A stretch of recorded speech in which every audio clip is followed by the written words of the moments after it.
हरे कृष्ण। सभी भक्तों का मंगलवार के इस रात्रिकालीन प्रवचन में हार्दिक स्वागत है। तो चूंकि यह दामोदर महीना चल रहा है, इसलिए हम एक श्रील प्रभुपाद का एक भजन स्टडी करेंगे, जो भजन श्रील प्रभुपाद ने राधा दामोदर मंदिर वृंदावन धाम में लिखा था।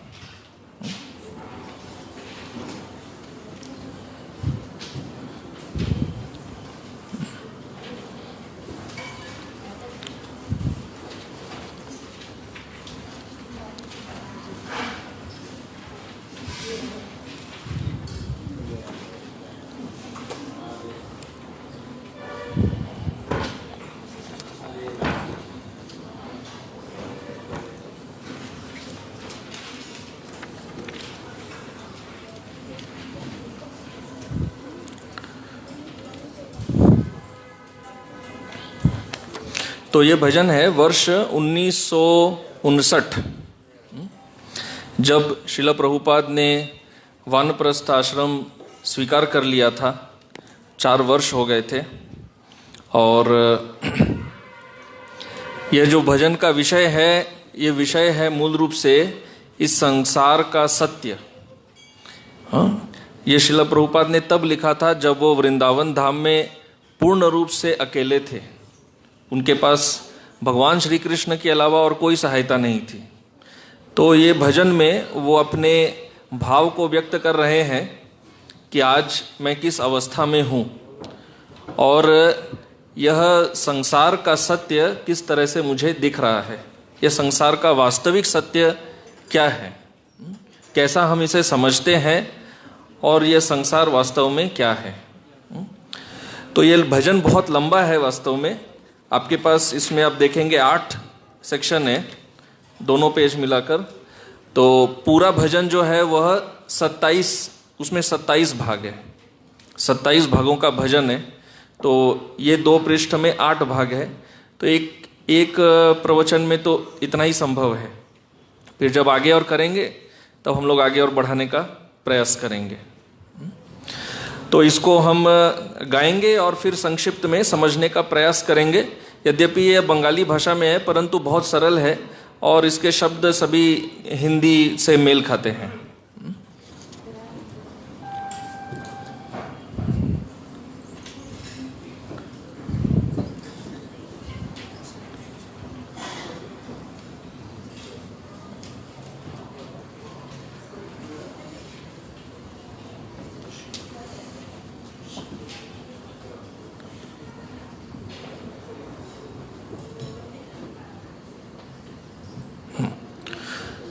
तो आपने में से कई भक्तों ने ये वाला भजन गाया होगा, वृंदावन रम्य स्थान। तो उसी ट्यून में हम गाते हैं। हालांकि ये बंगाली भजन है, इसमें वो संस्कृत भजन के छंद पूरी तरह तो नहीं बैठते, परंतु प्राय बैठ जाते हैं, तो उसमें हम गा सकते हैं। तो एक भाग गाएंगे और फिर उसको समझने का प्रयास करेंगे। वृंदावन धामे आमी बोसे आछि एका, ए भावना मध्य मध्य दय मोरे देखा।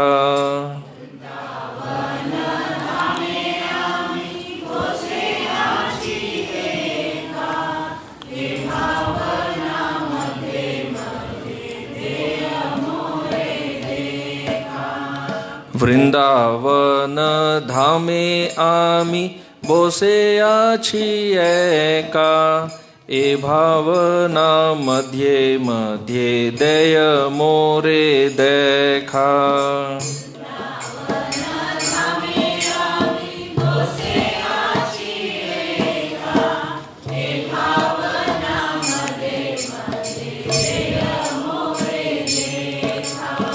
आछे मोर स्त्री पुत्र कन्या नाती सब, किंतु अर्थ नाई बोली विफल वैभव।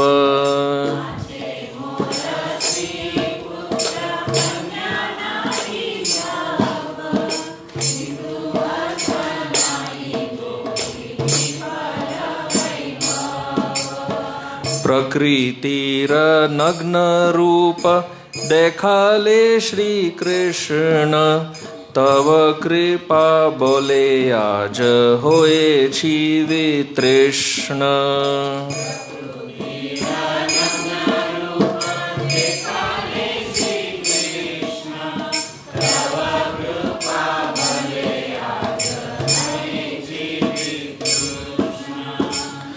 यस्याहमनुगृह्णामि हरिष्ये तद्धनं शनैः।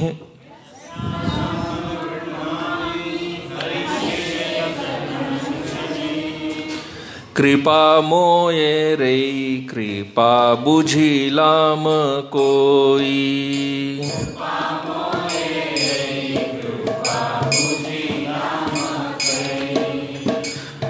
तो प्रभुपाद जी यहाँ पर भजन को आरंभ कर रहे हैं कि वृंदावन धामे, श्री वृंदावन धाम में आमी अर्थात मैं, बोसे आछी एका, मैं अकेला बैठा हूँ।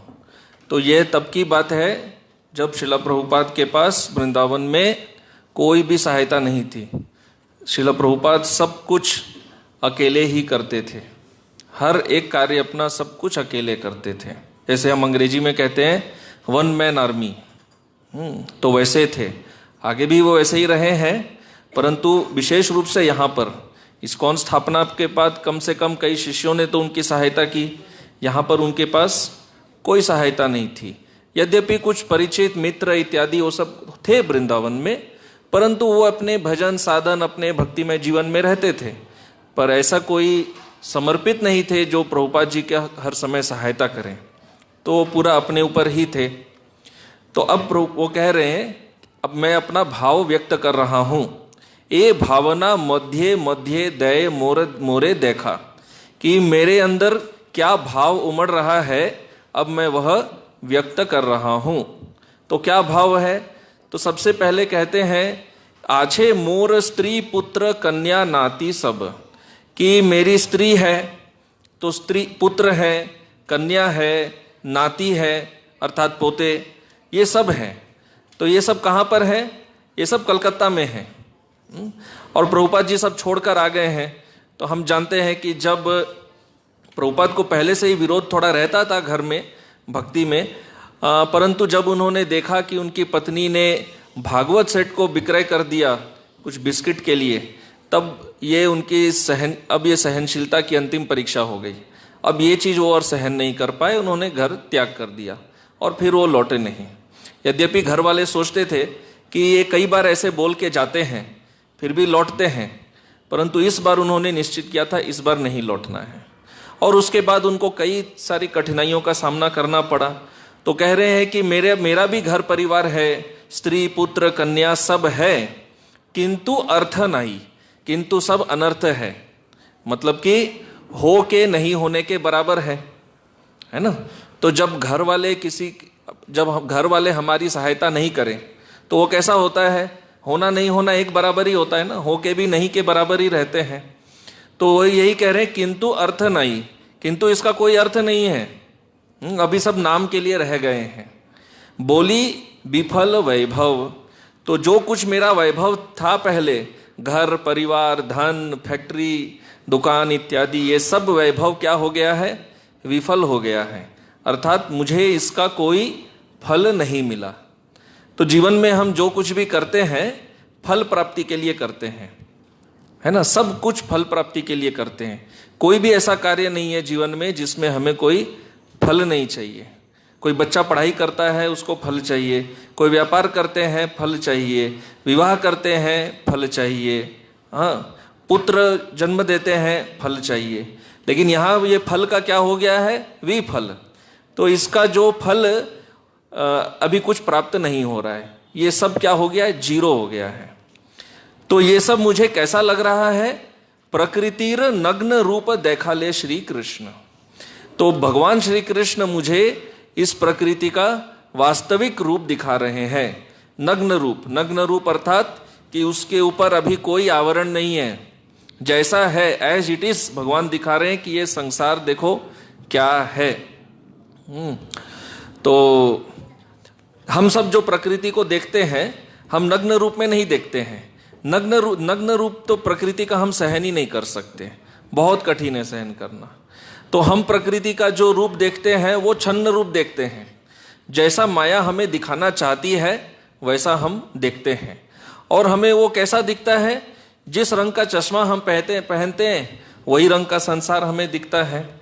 जो व्यक्ति जिस गुण में रहता है, जो सत्वगुण में अधिक रहते हैं उनको सत्वगुण दिखता है, जो रजोगुण में रहते हैं उनको रजोगुण दिखता है, जो तमोगुण में रहते हैं उनको तमोगुण दिखता है, और जो आध्यात्मिक स्तर पर रहते हैं उनको सब जगह आध्यात्मिक ही दिखता है। विश्वम पूर्णम सुखायते, यद्यपि ये भगवान कह रहे हैं कि ये दुखालयम अशाश्वतम है, फिर भी जो परमहंस होते हैं वो कहते हैं ये विश्व में हमको सुख ही सुख दिखता है, ये विश्व भी वैकुंठ जैसा है। तो जिसका जैसा दृष्टि होता है उसको वैसा दिखता है। तो प्रभुपाद को यहाँ पर क्या दिख रहा है, प्रकृति का नग्न रूप। नग्न रूप क्या है कि वास्तव में इस संसार में हमारा कोई नहीं है, ये है प्रकृति का नग्न रूप। हम सब अपेक्षा रखते हैं कि एक दिन ये हमारी सहायता करेगा, वो हमारी सहायता करेगा, हमारा धन हमारे काम आएगा, बच्चे काम आएंगे, मित्र काम आएंगे। लेकिन प्रभुपाद कह रहे हैं आज वो सब कहाँ है, कोई मेरे साथ नहीं है। ऐसा नहीं है कि वो इस संसार में नहीं है, फिर भी मैं अकेला हूं। तो ये नग्न रूप है। तो अब ये प्रश्न उठता है कि ये जो नग्न रूप है प्रकृति का भगवान प्रभुपाद को दिखा रहे हैं, क्या वो प्रभुपाद जी को कोई दंड दे रहे हैं या उनके ऊपर कोई कृपा कर रहे हैं? तो साधारण व्यक्ति के लिए तो ये दंड ही है। साधारण व्यक्ति के लिए ये उसका कर्म फल होता है, और दंड नहीं हो तो भी उसको दंड ही लगता है। सदैव वो दंड ही देखता है। हमारी भावना कैसे रहती है कि जीवन में जो भी हमारे कष्ट आता है वो भगवान के द्वारा दिया हुआ दंड है, और जो सुख आता है वो हम भगवान की कृपा मानते हैं। तो ये हमारी दृष्टि है, पर शास्त्र की दृष्टि ऐसी नहीं है।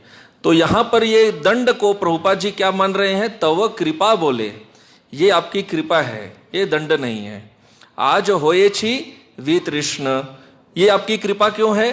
क्योंकि जब आप जीवात्मा को भोग देते हैं तो जीवात्मा का क्या होता है, भोग से बंधन बढ़ता है। जीवात्मा जितना ज्यादा भोग करता है, भोग की भूख भी उतनी बढ़ती है। जब हम कुछ खाते हैं तो हमारी भूख शांत होती है। हाँ, परंतु ये जो भोग विलास है, इंद्र तृप्ति है, ये ऐसा नहीं है। इंद्र तृप्ति एक बार थोड़ा देर तो भूख शांत करता है, परंतु बाद में उस भूख को और बहुत ज्यादा बढ़ा देता है। फिर हमें वो इंद्र तृप्ति और ज्यादा चाहिए, और गहराई से चाहिए, और वैरायटी में चाहिए। तो यहां कह रहे हैं कि आपने मेरी तृष्णा को क्या कर दिया है, नष्ट कर दिया है। जैसे कि भोग विलास को यदि हम किसी अग्नि के रूप समझें तो उसमें क्या कर दिए, जल डाल के उसको बुझा दिए। तो भोग विलास की जो इच्छा है उसको समाप्त कर दिए। तो हम ये नहीं समझते हैं कि प्रभुपाद जी को कोई तृष्णा थी वगैरह, हम इसको अपने लिए शिक्षा के रूप में देखते हैं। परंतु जो शुद्ध भक्त होते हैं वो सदैव अपने आप को एक भोगी विलासी के रूप में ही प्रस्तुत करते हैं। ये शुद्ध भक्तों का लक्षण होता है। तो खैर यहां कह रहे हैं कि आपने मेरी तृष्णा जो समाप्त की है ये आपकी कृपा है।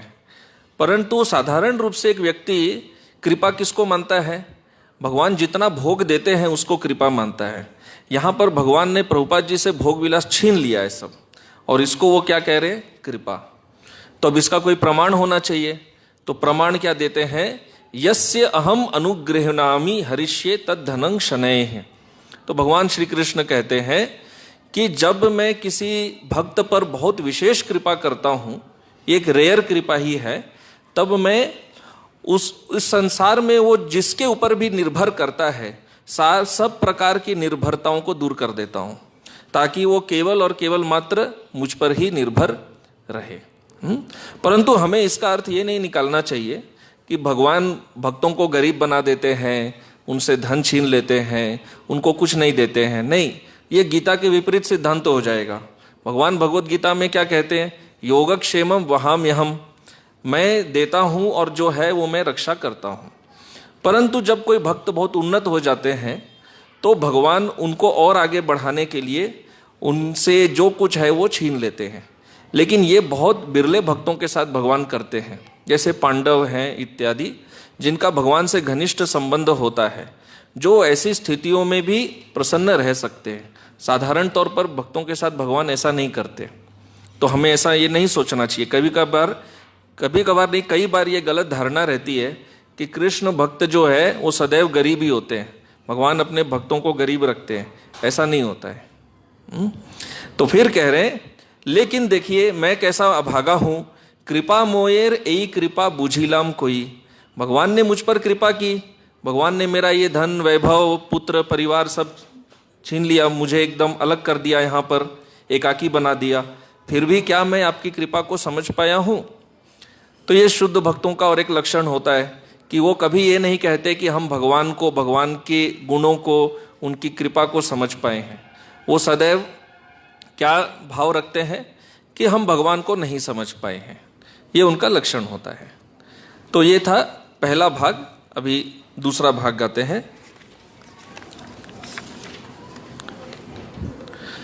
अर्थहीन देखी मोरे छेड़े छे सबाई, कुटुंब आत्मीय आर बंधुजन भाई।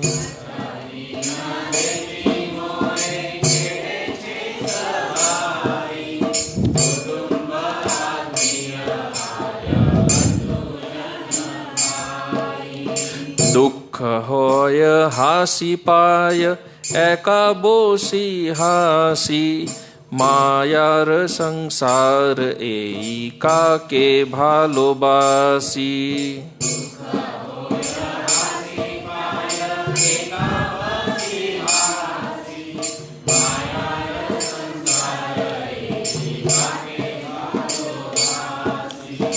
कोथा गेलो माता पिता आर स्नेहमय, कोथा गेलो ज्येष्ठ जारा स्वजनादि होय।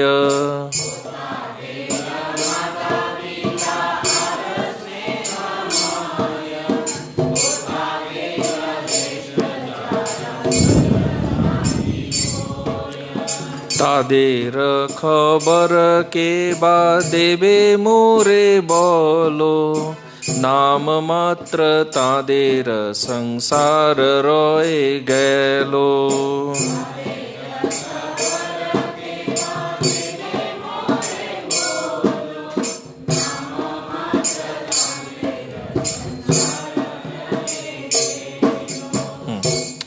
तो अब थोड़ा प्रभुपाद जी और गहराई में जा रहे हैं और वो कह रहे हैं कि मैं अकेला हुआ हूं, तो इसका कारण क्या है? तो ये संसार के सत्य को समझा रहे हैं कि मेरे घर वालों ने देखा कि अब मैं क्या हूं, अर्थहीन। अर्थ, यहाँ अर्थ का अर्थ है धन। एक अर्थ होता है मीनिंग, शास्त्र में अर्थ का मतलब धन भी होता है। कि मेरे घर वालों ने क्या देखा कि अब मैं निर्धन हूं, मेरे पास धन नहीं है। अर्थहीन देखी, निर्धन देखकर मोरे छेड़े छे सौबाई, उन सब ने मुझे अकेला छोड़ दिया, क्योंकि अब मेरे पास धन नहीं है ना। तो आपने वो कहावत सुना होगा, बाप बड़ा ना भैया, सबसे बड़ा रुपया, है ना, कहते हैं ना। तो यहाँ पे वही बात कह रहे हैं, सबसे बड़ा क्या है संसार में? रुपया। हाँ, पर शास्त्र में वो सबसे बड़ा क्या है? बंधन। तो बंधन। तो यहाँ कह रहे हैं मुझे निर्धन देखकर घर वालों ने अकेला छोड़ दिया। कुटुंब आत्मीय आर बंधु जन भाई। कुटुंब अर्थात मेरा घर, वो चला गया। आत्मीय अर्थात रिश्तेदार इत्यादि, वो सब छोड़ दिए। बंधु जो मित्र इत्यादि थे, मित्रों से भी हम बहुत अपेक्षा रखते हैं, वो भी छोड़ दिए। बंधु जन भाई, बाकी सब जो भी कनेक्शन थे सब टूट गए। तो अब कह रहे हैं कि मेरा भाव क्या है? दुख होए हासी पाए। दुख भी होता है। तो प्रभुपाद प्रैक्टिकल है। प्रैक्टिकल में किसी भी व्यक्ति को दुख होगा, जब सब लोग उसको छोड़ देंगे, वो उसको अकेला कर देंगे, तो दुख तो होगा। पर कह रहे हैं हासी पाए, कि मुझे हंसी भी आ रही है। हाँ, तो हंसी आ रही है, एका बोसी हंसी, मैं अकेला बैठकर हंस रहा हूं। क्या बात के लिए हंसी? कि हम किन लोगों से कितना जीवन भर अपेक्षा रखते हैं। पर बदले में हमें जीवन में अंत में क्या मिलता है? हम अकेले आते हैं, अकेले ही जाते हैं, और बीच में ये संसार बसाते हैं। तो ये जो संसार बीच में बसाते हैं, ये क्या है? यहाँ कह रहे हैं माया रस संसार। आते तो अकेले हैं, जाते भी अकेले हैं, लेकिन ये बीच में जो पूरा संसार बसाते हैं, ये माया का संसार है। माया का संसार कहने का अर्थ क्या है कि हम इससे जो अपेक्षा रखते हैं, ये वास्तव में वो हमको नहीं दे सकता है। यार, इसका अर्थ ये नहीं है कि ये मिथ्या है, परंतु हम जो अपेक्षाएं रखते हैं इस संसार से, हाँ, इस माया के संसार से, या हमारी अपेक्षाएं सारी मिथ्या हैं। कोई भी अपेक्षा सत्य नहीं है। हमारी मूल अपेक्षा क्या है कि हमको इसमें से सुख मिलेगा, हाँ, परंतु ये सुख देने वाला नहीं है। इसलिए भगवान क्या कहते हैं? दुखालयम, सुखालयम नहीं कहते। तो यही काके भालो बासी, कि इस माया के संसार में मैं किससे प्रेम करूं? जिन जिन से प्रेम था वो सब आज कहाँ है? वो सब तो उन्होंने मुझे छोड़ दिया है। अब मैं किससे प्रेम करूं? कोथा गेलो माता पिता, मेरी माता मेरे पिता सब कहाँ गए हैं? आज वो भी मेरे साथ नहीं है। तो आर स्नेहमय, और मुझसे स्नेह करने वाले जो लोग थे वो सब भी कहाँ चले गए? कोई आज मेरे साथ नहीं है। तो ये संसार का सत्य है। हम लोग कई बार सुनते हैं, पढ़ते हैं, फिर भी इसको स्वीकार करना कठिन होता है। तो लेकिन हर व्यक्ति को जीवन में अनुभव तो करना ही पड़ता है। कोई थोड़ा पहले कर लेता है, कोई बाद में कर लेता है, अंत में तो ये अनुभव होना ही होना है। तो जो व्यक्ति सत्य को जितना जल्दी स्वीकार कर ले, उतना ही वो व्यक्ति जीवन में क्या रहेगा? सुखी रहेगा। अच्छा, फिर आगे कह रहे हैं, कोथा गेलो ज्येष्ठ जारा स्वजन आदि होय। ज्येष्ठ अर्थात आयु में बड़े, हाँ, जो मुझसे बड़े हैं वो सब कहाँ हैं? स्वजन वगैरह सब कहाँ हैं? कोई नहीं। तादेर खबर केबा देबे। अच्छा, अभी कभी कभी व्यक्ति कहीं अकेला रहता है, कोई व्यापार के लिए, कोई नौकरी इत्यादि के लिए, तो भी वो खबर तो लेता है घर वालों के बारे में। यहाँ कह रहे हैं उनका खबर देने के लिए भी मेरे पास कोई नहीं है, कोई इतना बताए कि भाई वो कैसे हैं, कहाँ है। तादेर खबर केबा देवे, मेरा खबर उनको देने के लिए कोई नहीं है, उनका खबर मुझ तक पहुंचाने के लिए भी कोई नहीं है। तो ये संसार अब क्या है? नाम मात्र तादेर संसार। ये संसार केवल नाम मात्र के लिए रह गया है, हाँ, इसका वास्तव में अब कोई संबंध रहा नहीं। तो संसार शब्द के बहुत अर्थ होते हैं। एक, जैसे कि हम ये दुनिया देखते हैं, इसको, ये भी संसार है। फिर संस्कृत में संसार अर्थात परिवार, परिवार को भी संसार कहते हैं। हमारी जो आसक्ति होती है वो सब भी संसार है। भव बंधन, ये सब संसार है। तो यहाँ कह रहे हैं कि ये जो संसार मैंने बसाया था, अपना परिवार, मित्र, रिश्ते इत्यादि, ये सब अब केवल नाम के लिए रह गए हैं। नाम में तो एंट्री रहता है ना, किसी व्यक्ति के घर में किसी और उनके माता पिता या रिश्तेदार कोई डेथ भी हो जाए तो भी लिखेंगे तो वही ना, son of late so and so, daughter of late so and so, नाम तो लिखेंगे। तो यहाँ कह रहे हैं अब वो बस नाम के लिए रह गया है, उतना ही, उससे ज्यादा कुछ भी नहीं है। आगे तीसरा भाग,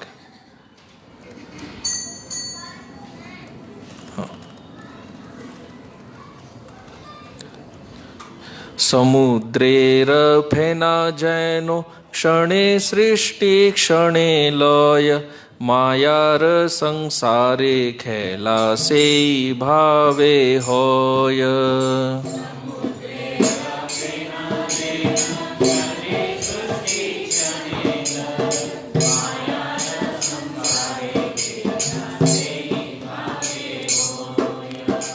केहो न हे पिता माता आत्मीय स्वजन, सबाई फेनार मतो थाके अल्प क्षण।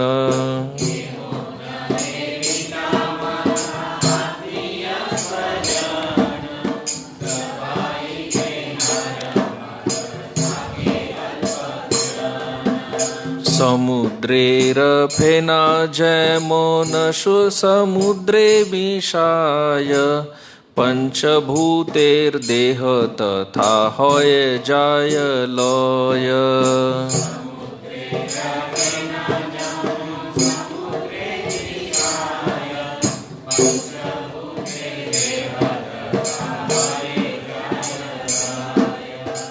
কত দেহ এই ভাবে ধরয়ে শরীরি অনিত্য শরীরে মাত্র আত্মীয়তা হারি।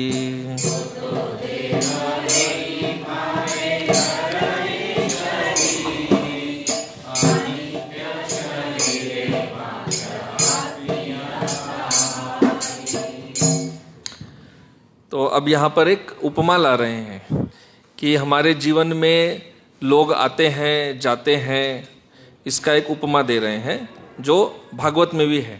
स्वयं नारद मुनि ये संसार के सभी संबंधों की तुलना, जो समुद्र के तट पे जब जल आता है तो थोड़ा रेत लेकर आता है और फिर वापस बहा के ले जाता है, उससे तुलना करते हैं। तो प्रभुपाद जी यहाँ कह रहे हैं कि समुद्र में जो फेन आते हैं, बुलबुले, समुद्रेर फेना जैनो क्षणे सृष्टि क्षणे लय। क्षणे सृष्टि मतलब एक क्षण में वो बुलबुला तैयार होता है और एक क्षण में लय मतलब नष्ट। प्रलय लय एक ही अर्थ होता है। तो क्षण में सृष्टि होता है, क्षण में लय होता है समुद्र के फेन का। यह माया का संसार भी उसी प्रकार है, क्षण में सृष्टि होता है, क्षण में लय होता है। तो प्रभुपाद जी की दृष्टि यहाँ कैसी है, जैसे मान लीजिए हम कोई हवाई जहाज में जब उड़ते हैं तो हवाई जहाज जैसे जैसे ऊपर आता है नीचे सब घर वगैरह छोटे छोटे छोटे दिखने लग जाते हैं, फिर वो छोटे माचिस डिब्बे जैसे दिखते हैं, फिर जब बहुत ऊपर चला जाता है वो दिखते ही नहीं हैं, फिर तो जब बादल के ऊपर जाता है केवल बादल ही दिखते हैं। तब हमें भी लगता है कि जिन चीज़ों के लिए हम दुनिया में लड़ते हैं, झगड़ते हैं, इतना तामझाम करते हैं, वो क्या है, कितना क्षुद्र है। तो प्रभुपाद जी का दृष्टि उस प्रकार से बहुत विशाल दृष्टि से देख के बता रहे हैं, तो हमें वो दृष्टि से समझना होगा। हमारी दृष्टि से केवल देख सोचेंगे तो हमें सब कुछ फिर इम्प्रैक्टिकल ही लगेगा। तो ये शास्त्र की दृष्टि है। शास्त्र चक्षु जो होते हैं वो बहुत विशाल होते हैं। तो इसलिए यहाँ कह रहे हैं कि ये सब माया के संसार का खेल है। समुद्र का फेन जैसे बनता है, नष्ट होता है, ये सब खेल है। हमारे जीवन में रिश्ते बनते हैं, टूटते हैं, सब खेल है केवल, और कुछ नहीं। कहने का अर्थ है कि खेल, कहने का अर्थ क्या है कि खेल की तरह व्यक्ति को इसे बहुत ज़्यादा सीरियस नहीं लेना चाहिए। संबंध जब बनता है तो भी उसको ज़्यादा सीरियस नहीं लेना चाहिए, और जब टूटता है तो भी उसको ज़्यादा सीरियस नहीं लेना चाहिए। ये केवल खेल है। तो अब कह रहे हैं केहो न है पिता माता। वास्तव में न कोई पिता है, न कोई माता है, न कोई आत्मीय है, न कोई स्वजन है। तो प्रभुपाद जी किससे तुलना कर रहे हैं? आत्मा के स्तर से समझा रहे हैं कि हमारे पिता माता आत्मीय स्वजन सब हमारे शरीर से संबंध रखते हैं, आत्मा से नहीं। चित्रकेतु महाराज की लीला में जब राजा का पुत्र को नारद मुनि वापस जागृत करते हैं तब वो क्या पूछते हैं कि कौन सी माता, कौन से पिता, आप किनका बात कर रहे हैं? हाँ, मेरे अलग अलग जन्मों में कितनी माताएं हुई हैं, कितने पिता हुए हैं। शास्त्र में भी कहा जाता है कि जन्म जन्म में माता पिता मिलते हैं, लेकिन गुरु और कृष्ण बहुत मुश्किल से किसी एक जन्म में प्राप्त होते हैं। तो यहाँ कह रहे हैं कि आत्मा का तो कोई पिता नहीं, माता नहीं, आत्मीय स्वजन वगैरह ये सब आत्मा के माता पिता नहीं है। सबाई फेनार मतो थाके अल्प क्षण, कुछ क्षण के लिए हमारे जीवन में ये रहते हैं।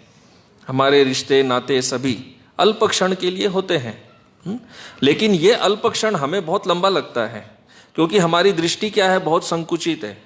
जैसे आप किसी एक छोटी सी चींटी को भी, जो साइंस में माइक्रोस्कोप होता है, माइक्रोस्कोप से अगर देखेंगे तो बहुत बड़ी दिखेगी। आजकल कई लोग जैसे जंतु जानवर वगैरह पर जो रिसर्च करते हैं तो हम देखते हैं, कई फेसबुक वगैरह में आता है। जैसे थोड़ा दिन पहले हम देख रहे थे एक मधुमक्खी, हनी बी, एकदम हाई एंड माइक्रोस्कोपिक कैमरा से उसका फोटो लिया। वो फोटो अगर आप देखेंगे तो आप विश्वास नहीं कर पाएंगे कि ये कोई मधुमक्खी है। उसके शरीर का हर छोटा छोटा बारीक भाग इतना सुंदर उसमें बड़ा करके दिख रहा है। तो हमारा इतना संकुचित दृष्टि है कि संकुचित दृष्टि में छोटी चीजें बड़ी लगती है, लेकिन शास्त्र दृष्टि से अगर देखेंगे तो बड़ी बड़ी चीजें भी संसार में वास्तव में बहुत छोटी हैं। तो प्रभुपाद जी का विशाल हृदय है, विशाल दृष्टि है, तो उससे कह रहे हैं ये सब अल्प क्षण है केवल। समुद्रेर फेना जेमोन समुद्रे मिशाए, कि समुद्र का फेन समुद्र में ही मिश्रित हो जाता है, इसी तरह ये पंचभूत का देह क्या होता है, कह रहे हैं यह भौतिक तत्वों में वापस एक न एक दिन विलीन हो ही जाता है। पंचभूतेर देह तथा होए जाए लय, लय मतलब उसमें नष्ट होके उसमें चला जाता है वापस। तो अलग अलग जो तत्व हैं शरीर के वो अपने अपने तत्वों में समा जाते हैं। कौतो देह एई भावे धर ये शरीरी, शरीरी अर्थात आत्मा, जो शरीर के अंदर रहता है। आत्मा ने कितने सारे देह धारण किए हैं, और ये सारे देह क्या है, अनित्य शरीरे मात्र, ये सारे देह अनित्य हैं। अनित्य मतलब सीमित समय के लिए ही ये रहते हैं, ये स्थायी नहीं होते, अस्थायी है। आत्मीय ताहारी, और आत्मीय ताहारी, आत्मीय मतलब जिनको हम आत्मीय मानते हैं। हमारा शरीर तो अनित्य है, और इस शरीर अनित्य शरीर से जो संबंध बनते हैं वो भी स्वाभाविक रूप से क्या होते हैं, अनित्य ही होते हैं। तो कुछ भी यहाँ पर शाश्वत नहीं है। तो ये सब बहुत सरल बातें हैं, परंतु जब जीवन में कोई धक्का खाते हैं, हम जीवन में कुछ अनहोनी हो जाती है और जब कष्ट आता है, तो भगवत गीता का सबसे बेसिक श्लोक भी बहुत बड़ा श्लोक लगता है। जब जीवन में सब सुख वैभव रहता है तब ये सब श्लोक, ये सब भजन बहुत बेसिक लगते हैं। क्या वही वही बातें हैं, सब अनित्य है, वही हम शरीर नहीं है, हम आत्मा है। लेकिन जब जीवन में अचानक से कभी बिजली गिरती है, तब गीता का जो श्लोक है वो एकदम सामने पूरा वाइड स्क्रीन में दिखता है। तब हाँ ये क्या है। तो खैर अगला, आत्मीय सबाई भाई आत्मार संबंधे, आत्मीयता नाही होय मायमय गंधे।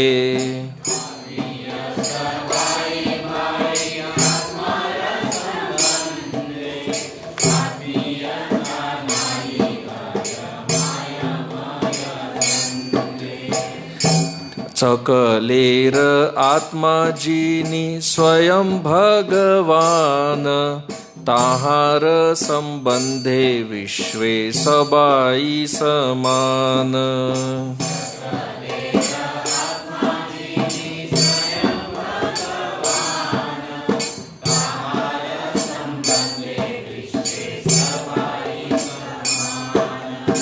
आत्मीय तो मार भाई जत जीव कोटि, कृष्णेर संबंधेर तारा होय परिपाटी।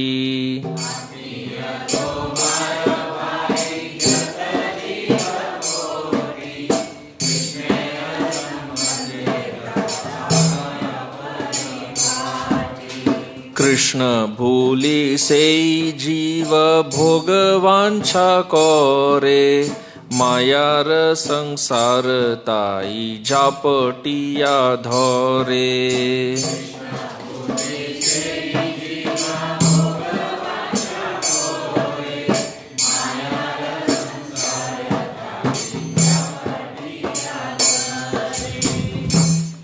तो अब कह रहे हैं, अभी तक इन्होंने कहा कि ये माता पिता संबंधी वगैरह ये वास्तविक आत्मीय नहीं है, सीमित समय के लिए है, प्रैक्टिकल कारणों से है, पर वास्तव में नहीं है। तो वास्तविकता क्या है, यहाँ कह रहे हैं आत्मीय सबाई, वास्तव में सभी आत्मीय हैं। हम किनको आत्मीय समझते हैं, जिनसे हमें कुछ लाभ प्राप्त होना है ना। अपना काम बनाने के लिए व्यक्ति दुश्मन से भी क्या कर लेता है, दोस्ती करता है। तो यहाँ कह रहे हैं वास्तव में सभी आत्मीय हैं, क्योंकि सभी क्या है, आत्मा से संबंधित है, आत्मार संबंध है। शरीर के संबंध से वास्तव में जिनको हम आत्मीय मानते हैं वो भी आत्मीय नहीं है ना। शब्द ही देखिए आत्मीय है, शब्द के अंदर ही आत्मा है। आत्मा मतलब अपना, तो आत्मार संबंध है, आत्मा के संबंध से सभी हमारे क्या है, भाई। आत्मीयता नाही होय माया मय गंधे, और आत्मा का संबंध में माया का कोई गंध नहीं होता है। माया का गंध नहीं होने का अर्थ क्या है, यह पूर्ण सत्य होता है। और दूसरा अर्थ क्या है, माया का गंध नहीं होना। यह संबंध जो है ये भगवान के थ्रू होता है, इसलिए इसमें माया का कोई गंध नहीं होता है, ये संबंध कभी टूटता नहीं है। तो सभी आत्मा क्या है, सभी आत्मा भगवान के ही अंश है। हाँ, सभी जीव भगवान के अंश हैं। तो यहां कह रहे हैं कि सभी जीव हमारे क्या है, भाई है, सभी आत्मीय हैं। तो ये भगवान कपिल देव की शिक्षा है श्रीमद् भागवत में। भगवान कपिल देव इस विषय पर बहुत जोर देते हैं कि केवल मंदिर में आना, भगवान को प्रणाम करना, भगवान की पूजा करना, इतना ही पर्याप्त नहीं है। पर्याप्त क्या कब होता है, जब हम हर जीव के अंदर भगवान को देखते हैं, तब जाकर वास्तव में हम क्या होते हैं, भक्त होते हैं। तो ये भगवान कपिल देव की शिक्षा है। यहां तक कि भगवान कपिल देव इतना भी कहते हैं कि जो व्यक्ति केवल अपना पेट भरने का सोचता है और दूसरों के पेट की चिंता नहीं करता, मैं उसे नरक में फेंकता हूं। इतना कठोर बात बोलते हैं। तो फिर कह रहे हैं यहां पर, सकलेर आत्मा जीनी स्वयं भगवान। तो भगवान को आत्मा का भी आत्मा माना जाता है, आत्मा का आत्मा। सकलेर आत्मा जीनी स्वयं भगवान। हम आत्मा है, तो इसका अर्थ ये नहीं है कि आत्मा भगवान है, पर भगवान आत्मा के भी आत्मा होते हैं। ताहार संबंधे विश्वे सबाई समान। भगवान का संबंध से अगर देखेंगे तो इस विश्व में हर जीवात्मा वास्तव में समान है। हम लोग तो मनुष्यों में भी समानता नहीं देखते, परंतु शास्त्र की दृष्टि से मनुष्य तो बहुत दूर की बात है, हर जीवात्मा वास्तव में समान है, क्योंकि सभी आत्मा भगवान के अंश हैं। तो ये इतना विशाल दृष्टि है। परंतु हमारा संकुचित दृष्टि इतना होता है कि हम अपने परिवार के अंदर भी भेदभाव करते हैं। समाज में भेदभाव, लोग बोलते हैं समाज में बहुत भेदभाव है, समाज का तो बहुत दूर का बात है, अपना परिवार के अंदर ही बहुत भेदभाव होता है। लोग इसके लिए लड़ते हैं कि नहीं। दो भाई होते हैं, अपने पिता से लड़ते हैं, तुम इसको ज्यादा प्रेम करता है, इसे कम करता है। बचपन से ही ये चलते आता है। तो ये ऐसा बुद्धि रहता है। तो यहां कह रहे हैं सबाई समान आत्मीय तुम्हार भाई जतो जीव कोटि कि हे, हाँ, हम सबको कह रहे हैं कि जितने भी करोड़ों करोड़ों जीव है इस संसार में, ये सब तुम्हारे आत्मीय हैं। कृष्णेर संबंधेर तारा होय पारी पाटी। तो ये इन सब का संबंध जो है किनके साथ है, वास्तव में भगवान श्री कृष्ण के साथ इनका संबंध है, सभी उनकी संतान हैं। लेकिन हम ये संबंध को क्या करते हैं, भूल जाते हैं। कृष्ण भूली, हमें ये संबंध याद नहीं रहता है। हाँ, कि सामने जितने भी जन बैठे हुए हैं ये सब कृष्ण की संतान हैं, तो हम कृष्ण को भूल जाते हैं। तो जब कृष्ण को भूलते हैं तो कृष्ण के संतान को भी भूलते हैं। तो ये फिर हम कृष्ण को भूल के क्या करते हैं, सेई जीव भोग वांछा करे, फिर हम भोग विलास करते हैं। क्योंकि वास्तव में तत्व तो दो ही है ना, जड़ और चेतन, दो ही तत्व होते हैं। इस दो के अलावा किसी तीसरे के धरातल पे तो हम नहीं रह सकते। क्या तो हमें जड़ पे रहना होगा या चेतन पे रहना होगा। तो यदि आत्म तत्व पे नहीं रहेंगे तो जड़ बुद्धि हो जाएगी। दोनों में से एक चूज करना पड़ेगा। कोई ये नहीं बोल सकता कि मुझे माया भी नहीं चाहिए क्योंकि माया कष्ट देती है, और कृष्ण भी नहीं चाहिए क्योंकि मैं किसी का सेवा नहीं करना चाहता। ऐसा नहीं होता है। वास्तव में कृष्ण नहीं चाहिए मतलब वो माया में ही है ही, वो कोई तीसरा चॉइस होता नहीं है। तो कृष्ण को भूले तो क्या करते हैं, भोग वांछा करे। वांछा मतलब इच्छा, हम भोग विलास की इच्छा करते हैं, अपने आप को शरीर समझते हैं, तो हम शरीर को संतुष्ट करना चाहते हैं। फिर माया क्या करती है, माया संसार ताई जापोटिया धरे, मतलब कि माया हमको झपट कर पकड़ लेती है। झपट कर पकड़ लेती है का अर्थ क्या है, हमारे ज्ञान को अज्ञान से ढक देती है, हमें एक विपरीत बुद्धि देती है। विपरीत बुद्धि क्या देती है कि मैं स्वतंत्र हूँ, मैं यह शरीर हूँ, और इस शरीर से सभी जो संबंधित है वो सब मेरे हैं, और मैं यहाँ पर क्या हूँ, अहम भोगी। जैसे भगवान गीता में क्या कहते हैं कि जीव अपने आप को क्या समझता है, अहम भोग, मैं क्या हूँ, भोगी हूँ। परंतु भगवान क्या कहते हैं कि वास्तव में भोक्ता कौन है, भोक्ताराम यज्ञ तपसाम सर्वलोक महेश्वरम, कि मैं भोगता हूं, लेकिन जीव अपने आप को भोगी मानता है। तो ये जो उल्टा बुद्धि है ये माया ने हमको दिया। क्यों दिया? क्योंकि हम भगवान श्री कृष्ण को भूल गए हैं। अब अगला,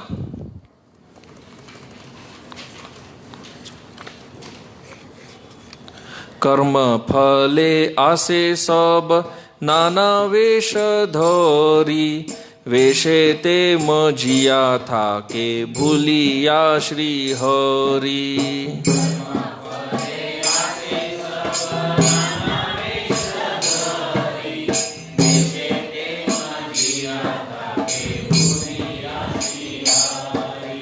अतएव माया तारे दय बहु दुख, दुखे हाबू डूबू तो बूता है माने सुख।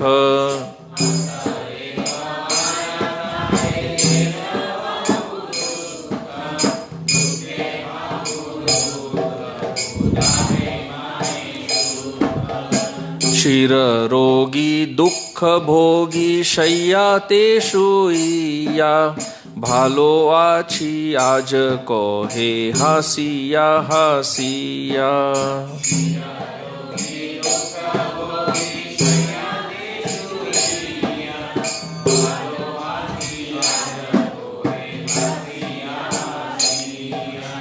हासी पाय तार भालो थाकार कथाय, मायाबद्ध जीवेर भालो ए भावे होय।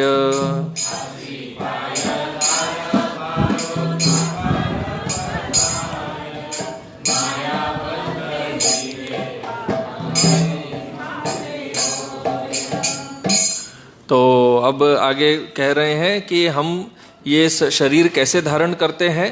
कर्म का फल। ये शरीर और कुछ नहीं है, केवल हमारे कर्मों का फल ही है। उस फलों को भोगने, फल को भोगने का एक सुविधा भी है कि यदि किसी हमें फल को भोगना है तो भोगने के लिए एक यंत्र तो चाहिए ना, कुछ मीडियम, कुछ इंस्ट्रूमेंट तो चाहिए जिससे फल को भोगेंगे। तो ये शरीर हमको वो दिया जाता है। तो कर्म फले आसे सब, सभी हम कर्म फल से ही ये शरीर धारण करते हैं। नाना वेश धरी, वेश अर्थात कपड़ा। तो भगवान ने गीता में समझाया है कि ये शरीर क्या है? कपड़ा। इससे तुलना की है तो यहाँ कह रहे हैं वेश। वेशे ते मोजिया थके, वेश मतलब अपने कपड़े में ही मस्त रहते हैं, है ना। हम सब ने अनुभव किया है, जब कोई भी त्योहार में जब नया कपड़ा पहनते हैं एकदम ब्रांड न्यू, तो हमारा चित्त पूरा उस कपड़े में रहता है कि नहीं? हम कैसे लग रहे हैं, कौन कौन हमको देख रहे हैं, नहीं देख रहे हैं। यदि कोई हमें देखकर भी हमारा कपड़े का प्रशंसा नहीं किया तो कपड़े पर भी डाउट होता है या उस व्यक्ति पर भी डाउट होता है। शायद कपड़ा उतना अच्छा नहीं है या वो जानबूझ के हमसे ईर्ष्या करता है, हाँ, तो बुरा लगता है। तो वेशे ते मजिया, तो हमारा मूल कपड़ा क्या है? मूल कपड़ा है ये पंचभूत का शरीर। तो हम हर समय शरीर में ही लिप्त रहते हैं ना। पूरा दिन हम अगर एनालाइज करें 24 घंटा, मन में जो भी विचार आते हैं वो किससे संबंधित रहते हैं? शरीर से ही तो रहते हैं। उठते ही तो शरीर का केयर शुरू होता है, पूरा दिन यही चलता है। तो मजिया मतलब उसमें मग्न होना। इस कपड़े में हम मग्न रहते हैं, और मग्न रहने के कारण क्या होता है? भूलिया श्री हरि, भगवान को हम भूल जाते हैं। इस भूलने के कारण हमको दंड मिलता है। भगवान को भूलने का क्या दंड मिलता है? माया तारे दय बहु दुख, माया हमको बहुत दुख देती है। लेकिन हमको हर समय तो दुख नहीं लगता है, हमको बहुत सारा सुख भी लगता है। तो ये जो सुख लगता है यही माया का दुख का प्रोग्राम है। दुख का प्रोग्राम यही है, सुख दे के ही दुख देती है। हाँ, माया बहुत ज्यादा दुख नहीं देती। किसी को अगर बहुत ज्यादा दुख मिले ना तो उसको आदत ही पड़ जाएगा, फिर वो फील ही नहीं होता है। ऐसे कोई व्यक्ति अगर जेल में रहता है तो जब बहुत लंबे समय काटे तो फिर वो उसमें यूज्ड हो जाता है, यूज्ड टू। तो माया क्या करती है? सुख दुख ऐसे मिक्स करके देती है, ऐसे मिक्स देती है। तो जैसे ही सुख मिलता है तब हमें अच्छा लगता है, फिर आशा बंधन होता है, हाँ नहीं शायद ये संसार अच्छा है, फिर वापस दुख देती है। तो ऐसे जैसे ग्राफ होता है ऊपर नीचे ऊपर नीचे, ऐसे ऊपर नीचे हमें उठाती है गिराती है, उठाती है गिराती है। गीता में भी भगवान क्या कहते हैं कि जीवात्मा ऊपर जाता है नीचे आता है। हाँ, क्षीणे पुण्य मर्त्यलोकम विशंति, हर समय नीचे नहीं रखते। हर समय नीचे रखेंगे तो फिर खेल कैसे होगा, ऊपर जाएंगे नीचे जाएंगे ऊपर नीचे ऐसे। तो दुखे हाबू डुबू, बंगाली में इसको हाबू डुबू बोलते हैं। हाबू डुबू मतलब कि गोते लगाना, पानी में गोता लगाते हैं, डाइव मारते हैं ना, आपने देखा है, ऊपर से एकदम पानी में डाइविंग करते हैं। वो जब मिलिट्री का ट्रेनिंग वगैरह देते हैं तो सोल्जर को ट्रेनिंग दिया जाता है ना, वो बहुत ऊंचाई से पानी में जंप मारने का। तो ये है हाबू डुबू, मतलब वो डूब रहा है, तैर रहा है दुख के समुद्र में, लेकिन फिर भी वो इसको क्या मानता है, सुख मानता है। तो ऐसा क्यों मानता है, क्योंकि माया ने उसको ये बुद्धि दिया है, माया ने उसका बुद्धि का प्रोग्रामिंग ही ऐसा किया है कि उसको क्या दिखता है, सुख लगता है। जो हमको सुख लगता है वो वास्तव में दुख है, लेकिन हमारा कंप्यूटर में प्रोग्राम ही ऐसा सेट किया गया है कि वो दुख हमको सुख लगेगा। प्रोग्राम ही वो सेट ही ऐसा करते हैं, है ना। जब हम सिनेमा हॉल में कोई सिनेमा देखते हैं तो जब हम एंटर करते हैं तो हमको पता रहता है हाँ भाई ये सिनेमा हॉल है। 5 मिनट में हम भूल जाते हैं कि नहीं, पूरी उसमें डूब जाते हैं कि नहीं डूब जाते हैं। हाँ, तो वैसा ही होता है।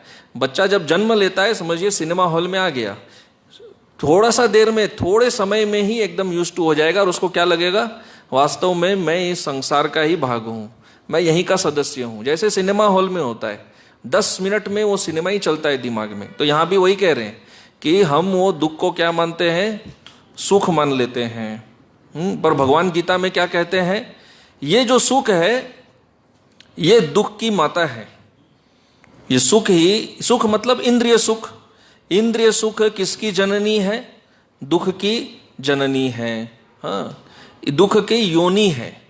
इंद्रिय सुख दुख का योनि है। जैसे 84 लाख योनि होती है, उसी तरह एक और योनि है। वो योनि क्या है, दुख का योनि। इससे दुख जन्म लेता है।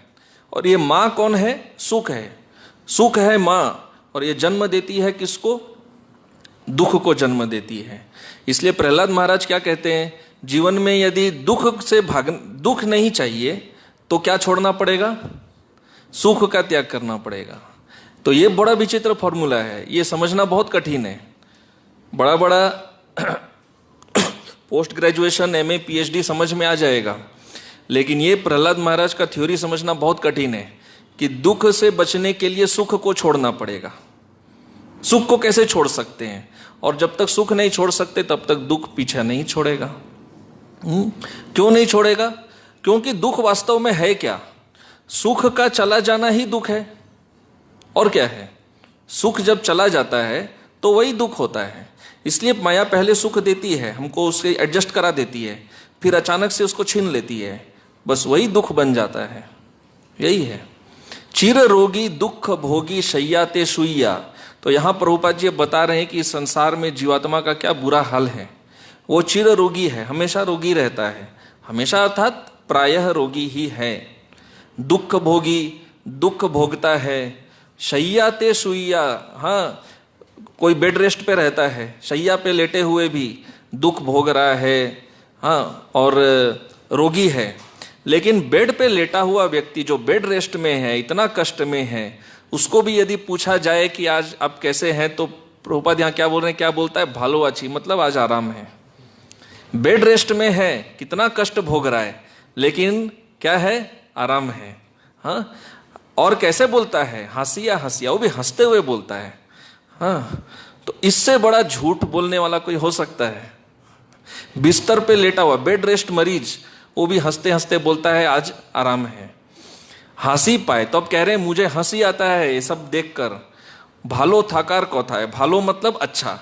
ये जो बोलता है कि आज आराम है, इसके आराम को सुनकर तो मुझे हंसी आता है। इस संसार में कहीं किसी को कोई आराम नहीं है, हर किसी का जीवन क्या है, कष्ट में ही है। मायाबद्ध जीवेर भालो एई भावे होए। तो यहाँ कह रहे हैं कि माया इसी तरह जीवात्मा को बुद्धि भ्रष्ट करती है और उसको ये विश्वास दिला देती है कि तुम ठीक है, अच्छा है। अभी आगे, কত প্ল্যান করে তারা ভালো থাকি বারে, प्रकृति भांगिया देय सब बारे बारे।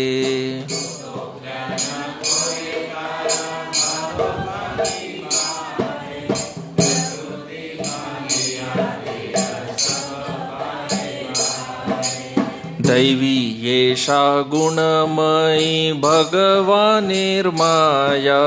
भालो थाकार अर्थ बूझो भालो कोरी भाया।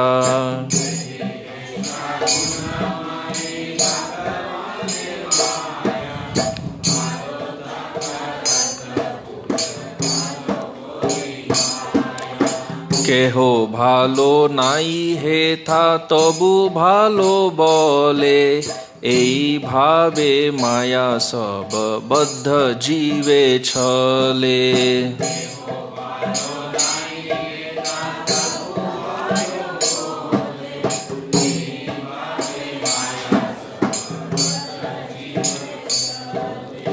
छलनाय भूली जीव सर्वदा मशगूल, माया लागी मारे तबु भांगे ना को भूल।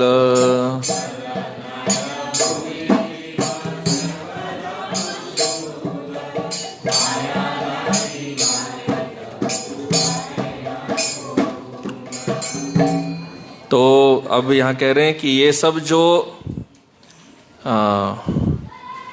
हम जो सोचते हैं कि जीवन में सब आराम है, तो हम आराम में रहने के लिए क्या करते हैं, तरह तरह के प्लान बनाते हैं। कतो प्लान करे, तो ये भजन में एक ही अंग्रेजी शब्द है जो प्रभुपाद ने डाला है, प्लान। तो बहुत सारा प्लान करते हैं सुखी होने का, भालो थाकी बारे। सारे प्लान का उद्देश्य क्या है, एक ही तो है, सुख चाहिए जीवन में। प्रकृति भांगिया दे, लेकिन प्रकृति हमारे सारे प्लान क्या करती है, भंग कर देती है।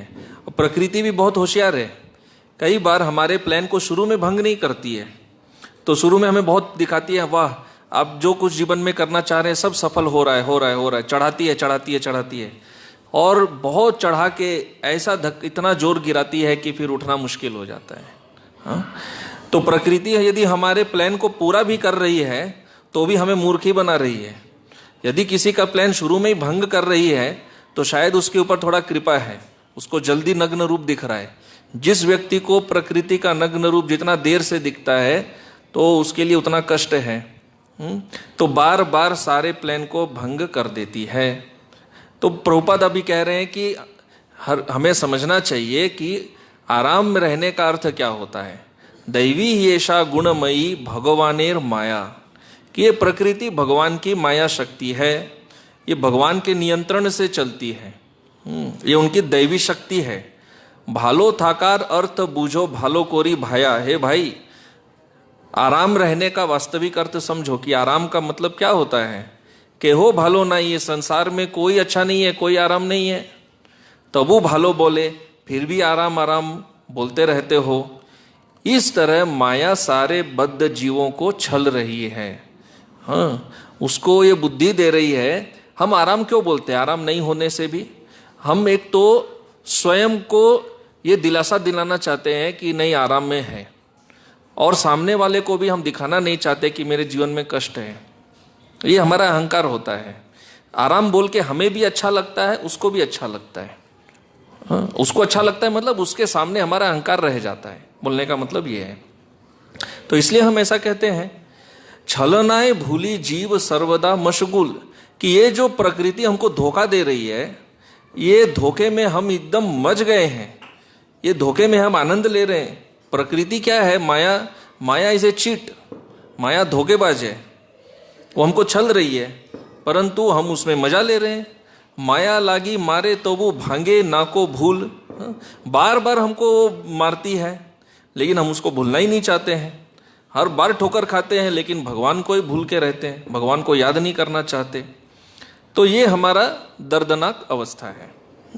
तो आजकल पॉजिटिव थिंकिंग का बहुत ज़्यादा प्रचलन रहता है। हम सबको क्या सोचना चाहिए, हमेशा थिंक पॉजिटिव, जो कि ठीक है, अच्छी बात है। लेकिन शास्त्र में अगर हम देखेंगे तो ये महत्वपूर्ण बात है। हो सकता है आपको सुनने में थोड़ा नहीं भी अच्छा लगे। शास्त्र में जितने बड़े बड़े देखिए शास्त्र प्रकट हुए हैं, पॉजिटिव थिंकिंग के टाइम पे प्रकट नहीं हुए। भगवत गीता जब प्रकट हुआ तो अर्जुन किस थिंकिंग में थे? पॉजिटिव में थे कि नेगेटिव में थे? नेगेटिव में थे। हाँ, और अर्जुन केवल पॉजिटिव बात नहीं सुनना चाहते थे, वो सत्य जानना चाहते थे। पॉजिटिव या नेगेटिव महत्वपूर्ण नहीं है, महत्वपूर्ण क्या है? सत्य क्या है। और सत्य हमेशा पॉजिटिव होता नहीं है। भगवान जब गीता में बोल रहे हैं काम क्रोध लोभ से व्यक्ति नरक जाता है, तो हम भी बोल सकते हैं अरे भगवान आपको पॉजिटिव बात बोलना चाहिए, ये सब तो नेगेटिव बात है, नरक में जाता है ये वो, क्या कुछ अच्छी बातें बोलिए जो सुनने में अच्छा लगे। नहीं, भगवान अच्छा या बुरा बोलने नहीं आए हैं, भगवान सत्य कहने आए हैं। सत्य का धरातल पे रहना महत्वपूर्ण है। भागवत कब प्रकट हुआ था? जब व्यासदेव पॉजिटिव थिंकिंग में थे या नेगेटिव में थे? व्यासदेव प्राय उस समय डिप्रेशन में थे कि इतना सारा शास्त्र लिख के भी मैं अंदर से संतुष्ट नहीं हूं। तब नारद मुनि इनको कहते हैं कि आप समाधि लगाइए, और फिर भागवत उनके हृदय में प्रकट होता है। तो हम कितना भी पॉजिटिव बोलें, लेकिन जीवन में नेगेटिव सिचुएशन आता ही है और ज़्यादा नेगेटिव ही रहता है। तो नेगेटिव को माया रूपी पॉजिटिव थिंकिंग में बदलने का प्रयास नहीं करना चाहिए, वो ज़्यादा सहायता नहीं करेगा। सत्य का खोज में जाना चाहिए। यदि सत्य को समझेंगे तो सत्य का जो अंत है वो पूरा पॉजिटिव होगा। हाँ, नहीं तो कितना भी पॉजिटिव कर करके वो नेगेटिव में ही आने वाला है। माया पॉजिटिव, ये सुख दुख क्या है? वही पॉजिटिव नेगेटिव। भगवान क्या कह रहे हैं? दुखालयम। ये तो भगवत गीता का सबसे बड़ा नेगेटिव थिंकिंग है। दुख, पूरा संसार दुख का सागर है। कोई भी पॉजिटिव थिंकर, कोई भी मोटिवेशनल स्पीकर एक सब बोलेगा कि ये संसार दुख का सागर है, वहां कोई ऑडियंस आने वाले नहीं है, ऑडियंस पूरा कम हो जाएगा। और भगवान के पास भी ज्यादा ऑडियंस नहीं है। भगवान का कितने स्टूडेंट थे? एक ही स्टूडेंट, एक अर्जुन। तो पॉजिटिव थिंकिंग और नेगेटिव थिंकिंग से ज्यादा महत्वपूर्ण क्या है? Realistic thinking. सत्य, सत्य क्या है? तो यहां सत्य बता रहे हैं, ये सत्य है, ये हमको स्वीकार करना होगा, लेकिन हम स्वीकार करना नहीं चाहते हैं। ये आराम आराम वाला पॉजिटिव थिंकिंग चलेगा नहीं। अच्छा, फिर आगे कह रहे हैं, बार बार प्लेन कोरी बार बार भांगे, कखो न भूमिते पोड़ी कखो न तपंके।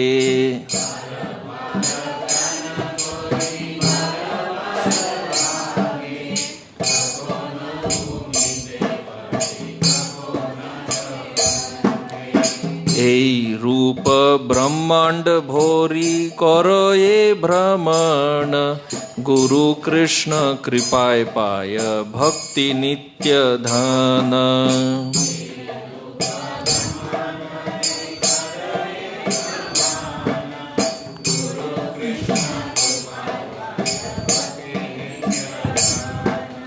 সেই ধন মিলে যদি আর ধন ছাড়ে, অনায়াসে চলে যায় সংসারের পারে।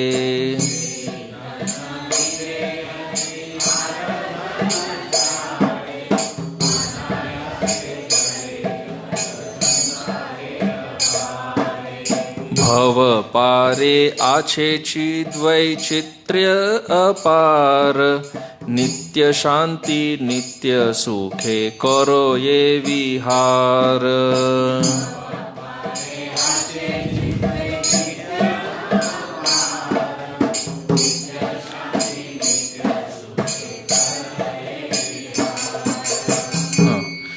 तो यहाँ पर भी देखिए शुरू में वही नेगेटिव बात ही है, पॉजिटिव तो नहीं है।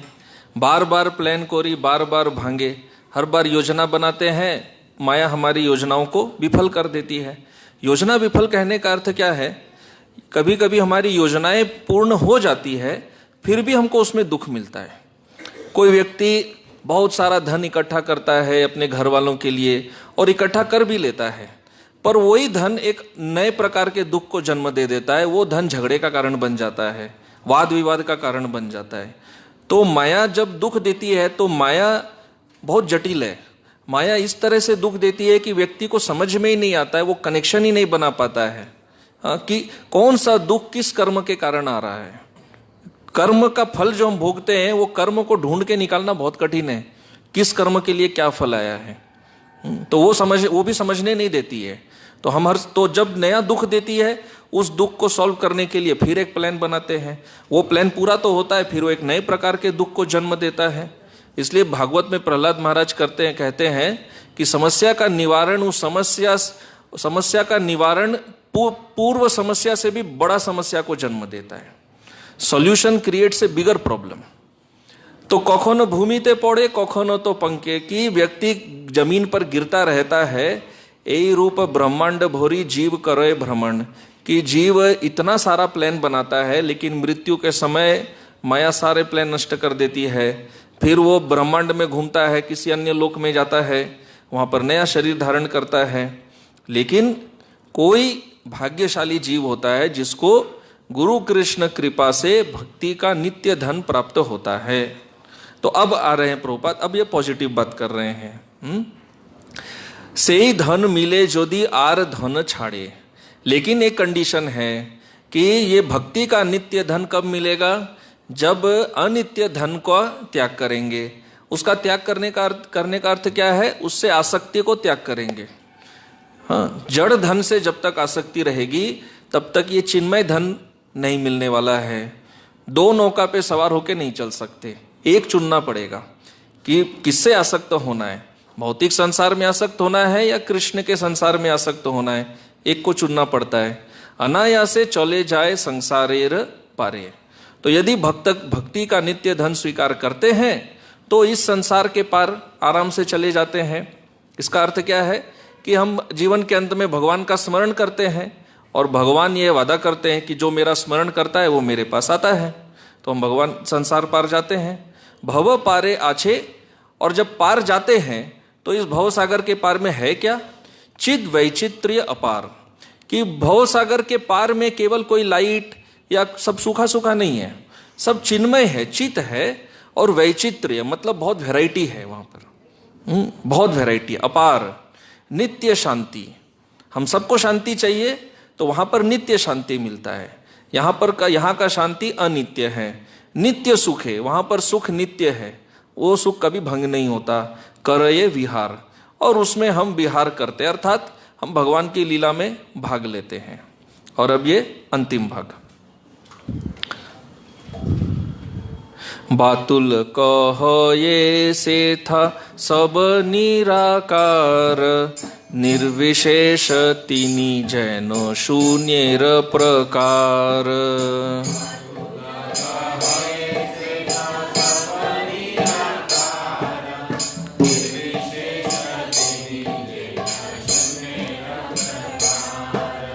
रसेर भांडारी तिनी रसो वै सह, रसिक भावुक सेवे होई तार वश।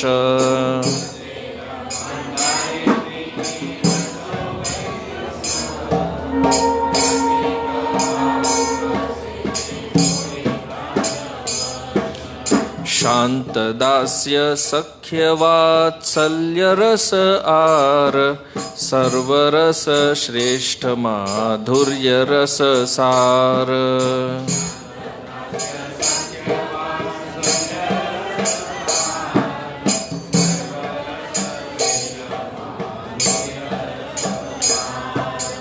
चिद जगते रस सब होय उपादेय, माया ते तार छाया मात्र किंतु सब हेय।